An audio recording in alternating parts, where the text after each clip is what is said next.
दोस्तों, स्वागत है आपका भागवत गीता वाईटी चैनल पर। यहाँ हम श्रीमद् भगवत गीता के हर श्लोक को बहुत ही आसान और दिल से जुड़ी भाषा में समझते हैं। हम सिर्फ शब्द नहीं पढ़ते, बल्कि उन शब्दों के पीछे की भावना, शिक्षा और जीवन की दिशा को समझते हैं। आज हम बात करेंगे एक बहुत ही जोशीले और प्रेरणादायक श्लोक की, जो श्री कृष्ण ने अर्जुन से उस समय कहा, जब वह हिम्मत हार चुके थे।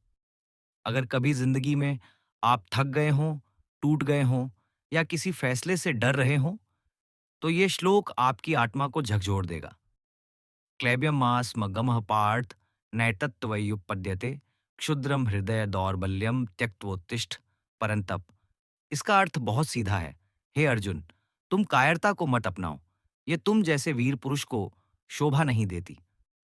अपने छोटे मन के डर को त्यागो और खड़े हो जाओ। हे शत्रुओं को जलाने वाले। अब जरा सोचिए, ये शब्द सिर्फ युद्ध के मैदान के लिए नहीं है। ये हर उस इंसान के लिए हैं जो जीवन के किसी मोड़ पर हार मानने को तैयार बैठा है। अर्जुन के पास सारे गुण थे, साहस, ज्ञान, शक्ति। लेकिन उस क्षण में उनका मन कमजोर पड़ गया था। और जब मन कमजोर होता है, तो इंसान अपने कर्तव्य से भी पीछे हट जाता है। श्री कृष्ण को अर्जुन की ये हालत बिल्कुल स्वीकार नहीं थी। उन्होंने अर्जुन को झकझोरा, कहा, क्लेब्यम मास्म गमा।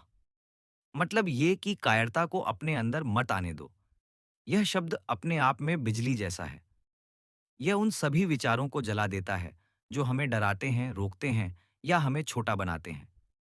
फिर श्री कृष्ण कहते हैं, नैतत्त्वयुपपद्यते, यानी यह बात तुम जैसे महान योद्धा को शोभा नहीं देती। सोचिए, कृष्ण अर्जुन को उसके स्तर का बोध करा रहे हैं। कई बार हम खुद को इतना कम आंक लेते हैं कि हमारी असली क्षमता दब जाती है। उस समय कोई हमें हमारी असली पहचान दिलाए, तो वही जीवन बदलने वाला पल होता है। इसके बाद वे कहते हैं, क्षुद्रम हृदय दौर्बल्यम त्यक्त्वा, यानी यह जो छोटा सा डर, यह जो दिल की कमजोरी है, उसे छोड़ दो। श्री कृष्ण यहाँ पर अर्जुन के मन की गहराई में जाकर उस डर को पहचानते हैं और फिर उस पर चोट करते हैं। वह उसे ये समझाते हैं कि डर को पकड़कर बैठने से कुछ नहीं होगा, उसे छोड़कर उठना पड़ेगा। और अंत में, उत्तिष्ठ परंतप, हे परंतप, यानी शत्रुओं को जलाने वाले, तुम उठो। यह सिर्फ शारीरिक उठने की बात नहीं है, यह आत्मा से उठने की बात है। अपने अंदर के डर से, भ्रम से, शोक से उठने की बात है। यह जीवन को फिर से थामने की बात है। जब भी हम जीवन में बहुत बड़ा निर्णय लेने की स्थिति में होते हैं, तो कई बार हमारा मन डर से, दुख से या रिश्तों की उलझनों से भर जाता है। ऐसे ही एक कठिन मोड़ पर अर्जुन खड़े थे।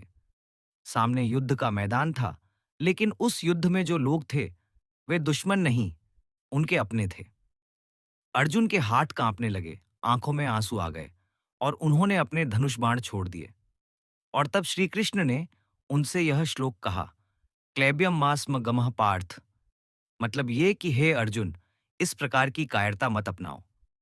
ये तुम्हारे जैसे योद्धा को शोभा नहीं देती। हृदय की इस छोटी कमजोरी को त्यागो और उठो, हे शत्रुओं का दमन करने वाले। यह श्लोक जितना उस समय अर्जुन के लिए था, उतना ही आज हमारे लिए भी है। जब हम हिम्मत हार जाते हैं, जब हमारे अपने ही हमें निराश करते हैं, जब जीवन की जिम्मेदारियां बहुत भारी लगने लगती हैं, तब ये शब्द एक प्रेरणा की तरह काम करते हैं। ये श्लोक आज के समय में भी उतना ही प्रासंगिक है जितना उस समय था। जब आप नौकरी में ठुकरा दिए जाएं, जब परिवार में कोई समस्या आ जाए, जब पढ़ाई में मन ना लगे, जब कोई सपना अधूरा रह जाए, उस समय यह श्लोक आपको हिम्मत देता है। ये कहता है, डर से बाहर निकलो, हिम्मत दिखाओ और उठ खड़े हो जाओ। श्री कृष्ण की ये बातें सिर्फ अर्जुन के लिए नहीं थीं, ये हम सभी के लिए हैं। जीवन एक युद्ध है, और इस युद्ध में जो सबसे बड़ी चुनौती है, वह है खुद की कमजोरियों को हराना। जब भी आप अंदर से टूटें, खुद को इस श्लोक से जोड़िए। खुद को याद दिलाइए कि आप कौन हैं, आपकी ताकत क्या है, और फिर देखिए, आप भी अर्जुन की तरह उठ खड़े होंगे। अगर हम इस श्लोक को अपनी जिंदगी में उतार लें, तो हम किसी भी परेशानी से डरेंगे नहीं, क्योंकि हमारे पास श्री कृष्ण की ये अमर वाणी है, डर को त्यागो और उठो। अब अंत में आपसे एक छोटी सी गुजारिश है। अगर आपको यह वीडियो पसंद आया हो, अगर यह श्लोक आपके दिल तक पहुंचा हो, तो इसे लाइक करें, अपने दोस्तों और परिवार के साथ शेयर करें और भगवट गीता वाईटी चैनल को ज़रूर सब्सक्राइब करें, ताकि हम साथ मिलकर हर श्लोक को महसूस कर सकें।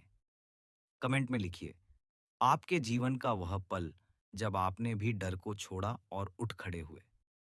मिलते हैं अगले श्लोक में एक नई रोशनी के साथ। जय श्री कृष्ण।